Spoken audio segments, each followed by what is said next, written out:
We'll see how to create an online and an offline releases and what the difference between those is.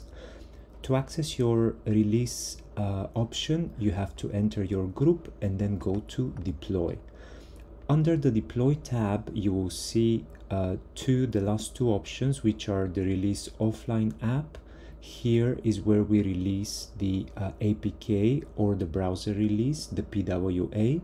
And we also see the release online survey option, which allows us to create a link that is accessed from the browser without any installation. I'll go ahead and go inside the release offline app. What we see are both options. For an Android release, these types of release creates the APK file, and the web browser release which creates a link or a URL that can be installed inside the Chrome browser. If I click now on generate live release, it will generate a release on the live channel, and a generate test release will generate a release on the test channel. The difference between those two is that a release on the test channel is not available for anything that's using the live channel to install. So if I create a test release and someone on the live channel wants to update, they will not receive anything. So this gives me an option to test the software. The same is true for the web browser installation. Let's see how the web browser install works. I'll click on generate live release. Here we see a version tag and release notes. I would suggest to leave the version tag as it is. This version tag can also be seen from within the tablet from the About page.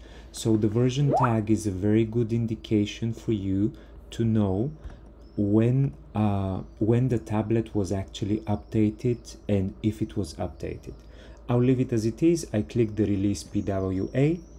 We see it's very quickly, so now I can copy this URL or copy directly from here and use it to install on any Chrome browser. I would suggest when you are installing to always use a new clean person profile on Chrome.